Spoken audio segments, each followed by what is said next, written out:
Eh ben, écoutez, bonjour, bienvenue sur le IBio Show. Nous sommes le 25 janvier 2011 et je suis avec un vieux pote où on a fait les bas-fonds d'Osaka tous les deux pour voir s'il y avait des robots, naturellement, hein. J'ai nommé Bruno Messonnier d'Aldébaran Robotics. Bruno, bonjour. Bonjour Jean-Michel, ça va? Bah écoute, on fait aller. Ouais, j'attends beaucoup de tes robots de service pour m'apporter mes lunettes le soir, etc. Alors, les robots, on en est où, cher ami, chez Aldébaran d'abord?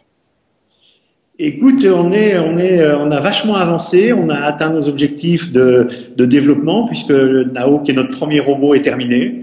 Il Ouais. est vraiment terminé au sens où ça y est, il est certifié, il est robuste, il est efficace, il est programmable, on fait ce qu'on avait prévu. On a atteint notre échéance et notre objectif avec Nao. Et donc maintenant, avec Nao, il existe une plateforme qui permet d'explorer ce que la robotique va pouvoir apporter.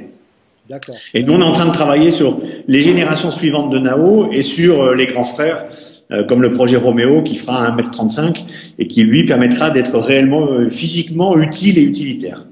Alors, Nao, ça t'a pris combien de temps pour mettre ça sur pied? Oula, j'ai commencé à partir de zéro. L'entreprise a été créée en juillet 2005 Mhm. et on est parti de 000. Premiers salariés sont arrivés 6 mois après. Alors, c'est parti de zéro, mais en même temps, j'ai recruté au début que des gens qui avaient fait la Coupe de France de robotique, Mhm. des gens qui étaient dans le milieu de la robotique depuis longtemps, et moi, ça faisait longtemps que j'y pensais. Donc, c'est parti de zéro, mais avec des racines qui vont très très loin dans le passé. C'est D'accord. plutôt comme ça qu'il faut le dire. Alors, toi, tu étais cadre dans une grande banque française. Comment un cadre dans une grande banque française quitte tout cela pour créer des robots dont on ne sait pas où on va aller? Au départ, en tout cas. Euh, En fait, ce qui s'est passé, c'est l'inverse. Avant d'être cadre dans une grande banque française, j'ai été étudiant, j'ai vu et j'ai vécu les débuts de la micro-informatique. J'ai fait partie de ces gens qui ont construit leur premier micro-ordinateur à l'époque où il n'y avait pas d'écran, pas de disquette et juste des caractères alphanumériques, des claviers alphanumériques. Et j'ai acheté les premiers PET de Commodore, les Wow. Tandy TX-80, ces trucs. Et j'ai vu des centaines de milliers de personnes s'intéresser et acheter ces ordinateurs qui étaient hors de prix. Hein, à l'époque, c'était entre 6 et 12 fois le SMIC. Donc, c'était hors de prix et ça faisait rien du tout. Et contrairement à ce que les gens croient, il n'y avait pas encore de tableur, il n'y avait pas encore de traitement de texte. Et pourtant, il y a des centaines de milliers de personnes qui en ont acheté. Pourquoi ils ont fait ça? Et à l'époque, c'était à la fois parce que c'était un défi intellectuel, à la fois parce que c'était un jeu scientifique, mais aussi on savait tous que ça allait révolutionner la société. Et en fait, on voulait participer à cette révolution. Mhm. Et c'était quand même génial comme truc parce que on pouvait s'amuser pour faire quelque chose qui était vraiment fun, ludique, tout en sachant qu'on ne perdait pas notre temps comme on le ferait aujourd'hui si on passe des heures à jouer à des jeux vidéo. Mhm. Voilà. Donc à cette époque-là, des centaines de milliers de personnes se sont ruées sur les débuts de la micro-informatique.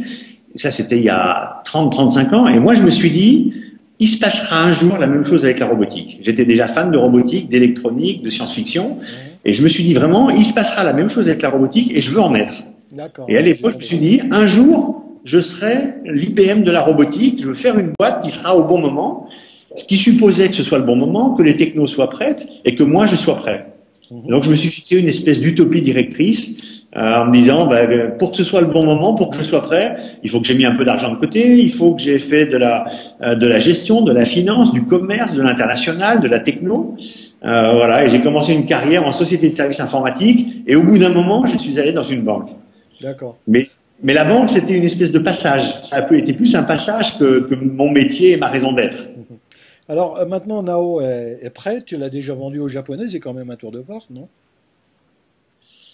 Bah, je crois pas que ce soit un tour de force parce que il est prêt, objectivement il est bien et objectivement il y en a pas beaucoup d'autres comme lui.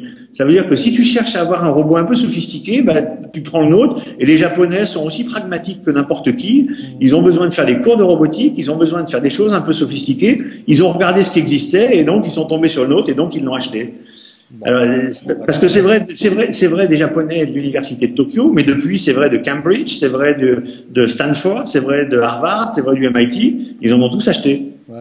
Mais enfin, c'est pas courant qu'en France, il y ait une société qui fait des robots et qui les vend justement aux grands spécialistes des robots dans le monde. Ouais, c'est vrai, oui c'est vrai. Et Alors, moi je pense que la France a des atouts particuliers en robotique. ah bon? Quel genre, pardon? Et la robotique c'est un mélange de beaucoup de choses, c'est un mélange de sciences. Il y a beaucoup d'aspects conceptuels, algorithmiques dans la robotique. Mhm. C'est un mélange de côté software. à tous les niveaux, que ce soit embarqué dans les robots ou que ce soit des outils pour programmer les robots. Mais c'est un mélange aussi de mécanique de pointe, c'est un mélange de système D, c'est un mélange de design et un aspect très important qui est l'interaction avec les personnes, donc le design d'interaction avec les gens. Et ça, c'est un mix de compétences que la France sait bien faire. On est bon pour beaucoup de ces compétences-là. D'accord. Et donc c'est logique que ce soit la France qui soit en avant. Alors, ton OS, tu as un OS pour faire fonctionner ce bazar, pardon, ce robot. C'est celui de Ghost-Eye ou c'est un autre? Non, non, Ghost-Eye, on travaille pas avec Ghost-Eye. Ouais. L'OS qui est embarqué dans le robot, c'est du Linux. Au-dessus de cet OS, on a un middleware, on a un autre système qui s'appelle Naoki. Naoki, d'ailleurs, je ne devrais pas prononcer comme ça, c'est Naochi, puisque le chi, c'est en chinois, dans le taoïsme, c'est le souffle vital. Le Naochi, c'est le souffle vital de notre robot. C'est le middleware qui le fait fonctionner. C'est l'origine. Hein. Alors maintenant qu'il est au point, qui va... Attends, parce que tu m'as posé une question sur Ghost-Eye. Donc, il fonctionne avec ça. Et puis après, tu peux avoir tout un tas d'applications qui tournent et qui sont écrites dans différents types de langages. Tu peux écrire en C++, tu peux écrire dans des langages script, en Urbi, en Python, en Ruby. Et Urbi, donc de Ghost-Eye, en est un. Donc, tu peux écrire des applications en Urbi. Donc, je rejette pas du tout Urbi, ça existe, ça permet. Mais c'est cantonné à cette partie-là. D'accord. Alors maintenant qu'il est au point, maintenant que tu as un OS et maintenant que des gens vont développer là-dessus, qu'est-ce qu'on va en faire de Nao? Bonne question. Merci de l'avoir posée. Question suivante. Écoute, en ce moment, il y a une vidéo sur YouTube qui a été produite par l'université de Notre-Dame aux États-Unis, dans l'Indiana, qui travaille sur les enfants autistes et qui est une vidéo que je trouve géniale. Elle est d'autant plus géniale qu'on n'y est pour rien. Par contre, elle montre réellement comment eux utilisent Nao pour aider les enfants autistes. Les enfants autistes qui peuvent pas communiquer avec des personnes parce que leur cerveau est mal formé, par contre qui peuvent communiquer avec des objets et qui ont une structure intellectuelle qui font qu'ils sont très fanats de technologie. Et du coup, à la fois pour des autistes profonds, on arrive à leur donner du bien-être, du plaisir, des rires et de la joie quand ils communiquent et qu'ils interagissent avec des robots. Et pour des autistes plus légers, on arrive à leur enseigner en utilisant des robots. Parce que pour eux, la communication avec une personne est tellement complexe que tous les micro-signaux qu'on envoie avec la main, la bouche, les lèvres, les yeux, les sourcils, l'intonation, tout ça leur crée un énorme déconfort, un confort qui leur crée un stress. Le robot, il y a un mode de communication qui est simplissime et donc ça les met en confiance beaucoup plus facilement. Tu vois, donc par exemple, aujourd'hui, on s'en sert pour aider des enfants autistes, déjà aujourd'hui. Et quelles sont les autres utilisations que tu vois? À très court terme, je vois des utilisations. Il y en a une qui est en train d'arriver et qui va être marrante. C'est, tu sais, il y a 15 ans, on mettait des grands écrans plats dans tous les halls d'accueil des entreprises, des écrans à plasma. C'était la mode. On est en train de voir une demande pour mettre des robots. Pour accueillir les gens, mais le robot, lui, tu vas arriver devant, il te connaît pas, il t'a jamais vu, personne lui a dit que c'était, n'empêche qu'il va te reconnaître. Bonjour Jean-Michel, il sera allé chercher tout seul sur Facebook, Google, je sais pas quoi, et voilà. Donc on commence à avoir des applications comme ça qui arrivent. On commence à avoir des demandes. Toutes les grandes compagnies d'assurance françaises sont venues nous demander de les aider à mettre en place des systèmes de monitoring pour des personnes âgées, de surveillance et d'accompagnement. Voilà, il y a un certain nombre d'applications très très concrètes et pragmatiques qui arrivent. Alors en plus de ça, après, on est un peu plus sur de la futurologie. On a les grandes boîtes qui font des appareils électroniques, qui ont déjà de quoi te vendre sur leurs étagères des tas de trucs électroniques pour mettre dans ta maison. Sauf que toi et ta femme, vous en avez ras-le-bol d'avoir des télécommandes partout, d'avoir des trucs qui marchent pas, d'avoir des manuels, des modes d'emploi. Et donc le facteur limitant dans la diffusion d'électronique dans la maison aujourd'hui, c'est l'interface entre nous et l'électronique. Et ils sont en train d'explorer, bon sens, si par hasard le robot ne pourrait pas être cette interface. Tu vois, donc on est en train d'explorer, on est dans un champ où chaque fois qu'on ouvre une porte, on trouve un nouveau marché possible avec des nouvelles applications possibles. Alors est-ce qu'aujourd'hui je peux acheter un Nao et à quel prix? Alors aujourd'hui, d'abord la réponse est oui. Et j'ai envie de dire, ça dépend qui tu es. Si tu es un laboratoire de recherche, on a une gamme de produits pour toi qui vont de 4 000 à 12 000 euros. Si tu es un enseignant, une université, une école ou un lycée et que tu veux en acheter pour faire de l'enseignement, on a toute une gamme de produits qui vont de 3 000 à 8 000.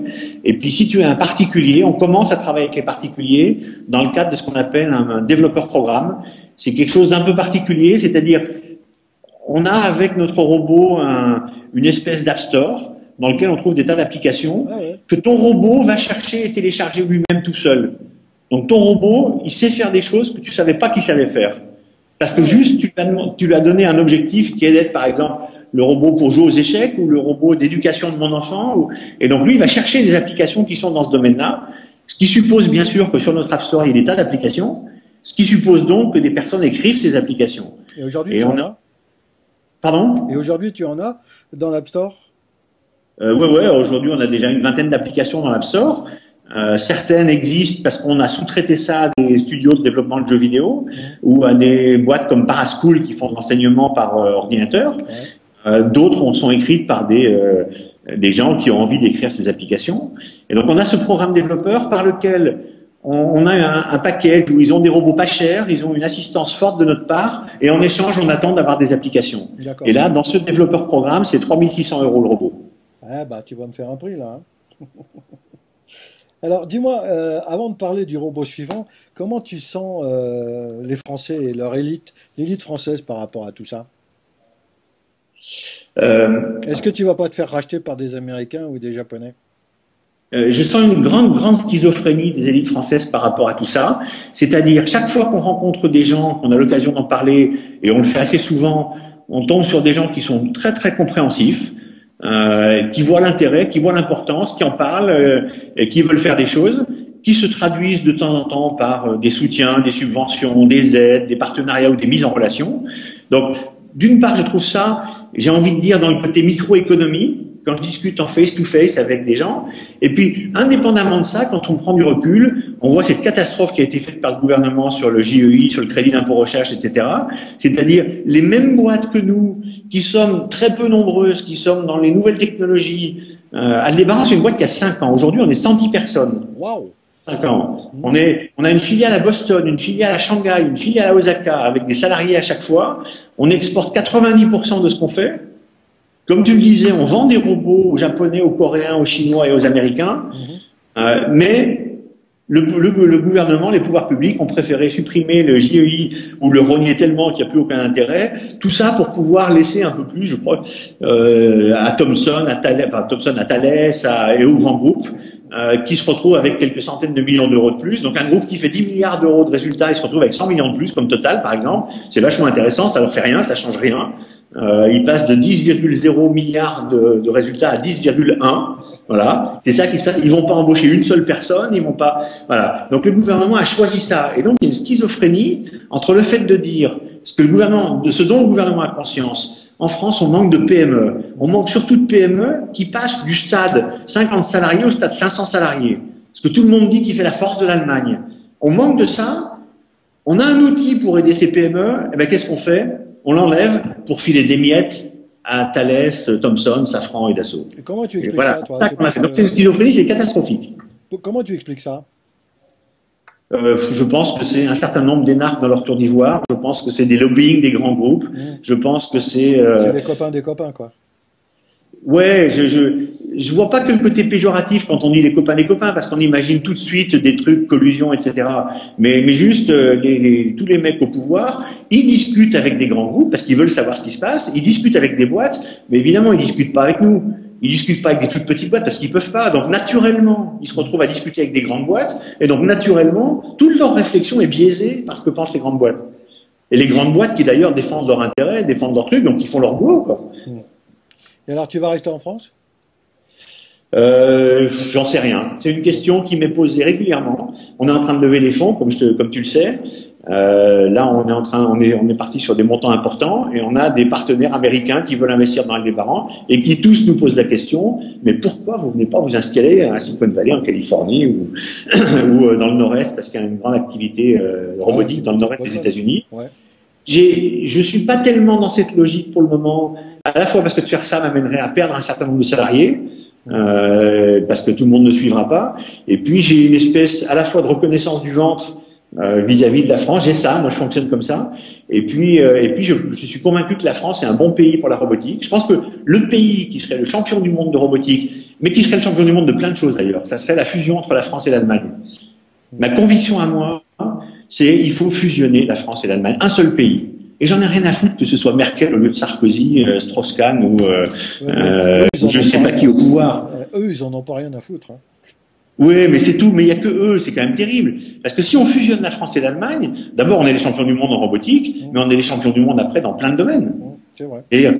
Et je pense que si on ne fait pas ça, la Chine et les États-Unis vont continuer leur chemin qui se fait au détriment de l'Europe.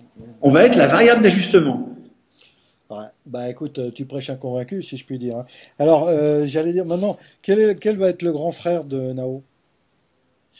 Alors Nao va avoir plusieurs grands frères. Là, il va avoir d'abord des frères de la même taille que lui, qui auront d'autres looks, d'autres designs, d'autres fonctionnalités. Et puis il aura un grand frère qui fera 1m35, dans le nom de code est Roméo, qui est un projet... c'est vachement intéressant ce projet Roméo. Et puis je reviens dessus après. Et puis après il aura probablement un frère de taille intermédiaire aux alentours de 1 mètre de haut. Parce que je pense que c'est ça qui sera le produit qui intéresse vraiment le marché et qui intéresse tout le monde. Roméo, c'est vachement intéressant parce que c'est un projet que Aldébaran a monté pour obtenir des soutiens et des aides des pouvoirs publics pour pouvoir développer la robotique. Les pouvoirs publics, comme un seul homme, ont répondu positivement et ont suivi et ont apporté significativement. C'est un projet de 10 millions d'euros. Les pouvoirs publics apportent en subvention un peu plus de 10 millions d'euros et les pouvoirs publics apportent en subvention un peu plus de 5 millions d'euros. Donc c'est bien. Et dans ce projet, il y a Aldébaran, mais bien sûr, il n'y a pas que Aldébaran. Tous les grands laboratoires de recherche français participent. Les CEA, CNRS, INRIA, Télécom Paris-Tech, Laboratoire de robotique de Versailles, etc. C'est un projet qui était une espèce de projet interne. On voulait nous explorer, faire un prototype, et puis une fois qu'on aurait réussi à avoir quelque chose d'opérationnel, en parler à l'extérieur. Mais Aldébaran a acquis une crédibilité forte grâce à Nao. Et les gens disent, si Aldébaran fait un robot, il va être bien. Et on a aujourd'hui des demandes d'Allemands, d'Américains, de Coréens, de Japonais qui nous disent « mais je veux acheter Roméo ». Attendez, mec, il n'est pas prêt, on n'a pas encore le premier prototype, on en est au début. Non, mais j'ai confiance, je veux acheter Roméo, faites-moi un devis. Oui, mais je ne peux pas vous faire un devis, je ne sais même pas quand il sera livré. Je veux un devis. Et on a déjà 5 commandes fermes. Ah ouais? Alors qu'il n'existe pas. Alors qu'il n'existe pas, on sait à peu près ce qu'on va mettre dedans, mais c'est pas clair. On sait à peu près quand il va sortir, mais on le sait à 6 mois près. Il y a déjà de la demande. C'est-à-dire, il y a à la fois un engouement pour la robotique française, je t'en parlerai après parce que j'ai un autre truc, et j'ai à la fois un engouement pour Aldébaran, et ce projet Roméo est en train de prendre de l'ampleur, à tel point que quand on avait fait le projet Roméo, on avait mis que la moitié d'un robot, on s'était pas occupé du tout pour des questions de taille de projet, de budget, de toute la partie préhension, manipulation. On est en train de lancer un projet qui s'appelle Roméo 2, dans lequel on s'occupe de cette partie manquante. Et ben de la même façon, on a tous les grands laboratoires de recherche français qui disent moi je veux en être, et on a les pouvoirs publics qui nous disent moi je vous soutiens. Alors comment va se passer Roméo par rapport à Asimo de Honda? Écoute, ça sera exactement le même genre de créneau, la même taille, le même type de produit, c'est-à-dire un robot qui voudra être utilitaire aussi. Et qui sera utilitaire. Donc, il sera tout à fait, totalement concurrentiel. Pour moi, dès le début, il y a déjà un avantage colossal pour Roméo, c'est que Roméo est totalement compatible avec Nao. Je le redis autrement, c'est important. C'est qu'un grand robot comme Roméo ou comme Asimo est un truc qui forcément coûtera un certain prix. J'en sais rien, les prototypes au début seront à plus de 200 000 euros. Donc c'est un certain prix. Asimo, c'est 1 million d'euros. Hein. Donc il y a une différence d'échelle, mais donc pour quelque chose de mieux, c'est quand même génial qu'il soit 5 fois moins cher. Mais il sera quand même à un certain prix, il aura une certaine lourdeur, il pèsera 35 kilos, il aura une certaine force, donc il y aura des enjeux de sécurité autour. Et donc tu peux pas le manipuler comme ça. Et donc l'idée, c'est t'achètes un Nao qui va te coûter quelques milliers d'euros, tu développes tes applications, tu règles tes trucs, et une fois que ça marche, comme Roméo est totalement compatible, tu uploads ton application sur Roméo, et tu sais que ça va marcher. D'accord. Ce qui fait que le couple, quelques Nao avec un Roméo, te donne une force de frappe en puissance en matière de R&D, de développement, d'exploration, qui est bien supérieure à tout ce que tu peux trouver avec Asimo. C'est un des objectifs principaux. Alors Honda, avec son Asimo, commence à décliner la technologie de la bipédie dans ce qu'ils appellent des walking devices, qui pourraient m'être très utiles. Est-ce que tu vas faire la même chose, des trucs pour aider les personnes âgées à marcher, par exemple? On n'a pas du tout prévu d'être sur ce créneau. C'est un vrai marché, il y a un vrai domaine, il y a un vrai besoin. Je pense que les technologies vont être proches, donc on pourra dériver peut-être certaines technologies de la robotique. Pardon, mais je pense que nous, on n'a pas de savoir-faire particulier. Nous, on a un savoir-faire en matière d'interaction homme-robot, en matière de logiciels de programmation de robots, en matière de design de robots compagnons, assistants personnels. Par contre, on n'a pas de savoir-faire particulier en matière d'équipement de personnes, en matière... je pense que c'est d'autres domaines, d'autres métiers, même si les technologies sont proches. Donc il y a des spin-offs qui après se lancent là-dessus, ou qu'on se mette à participer à des projets coopératifs dans lesquels certains partenaires font ça, oui. Mais nous, on n'a pas prévu de décliner et de rentrer sur ce marché-là. D'accord. Bon, bah écoute, je crois qu'on pourrait en parler pendant des heures, non? Ouais, il y a beaucoup de choses à dire et c'est passionnant. Et qu'est-ce qu'on a oublié d'important en tout cas? En tout cas, bravo, hein. Parce que personne Bah, n'aurait dit qu'Aldébaran vendrait des robots au Japon quand même, hein. ah bah écoute, je te remercie bien. Non, pour moi, l'élément important, c'est, je crois vraiment que la France, éventuellement couplée à l'Allemagne, mais même sans l'Allemagne, a un mix de compétences qui permettrait d'être le champion du monde de la robotique. Les millions d'emplois qui seront créés dans le futur autour de la robotique, il faut vraiment que les hommes politiques aient conscience de ça. On parle de millions d'emplois qui seront créés dans la robotique, pourraient être créés principalement en France. Bien sûr, on a raté le plan de calcul, donc on peut aussi rater ce coche-là, mais pour le moment, on a les atouts pour que ça soit en France que ça se passe. Alors, Et c'est pour ça que moi, j'ai poussé tout le monde pour créer un cluster de robotique qui s'appelle Cap Robotique, pour structurer la filière robotique. Il existe maintenant en France un cluster Cap Robotique qui permet à tous les acteurs d'être ensemble et d'avancer ensemble, qui nous donne plus de poids comme interlocuteur des pouvoirs publics. Si des boîtes ont envie de rejoindre ce cluster, je suis sûr que non seulement elles vont nous aider à développer la robotique, mais elles vont découvrir des nouveaux business pour elles. bon. Voilà, c'est le dernier truc que je voulais rajouter. Je pense que Alors moi c'est... j'ai une dernière question. Est-ce qu'un robot sapiens existera un jour? Et est-ce qu'il fera le boulot des êtres humains normaux? Euh, évidemment, tu poses des questions polémiques pour voir ce que ça donne. Et ma première réponse, c'est oui.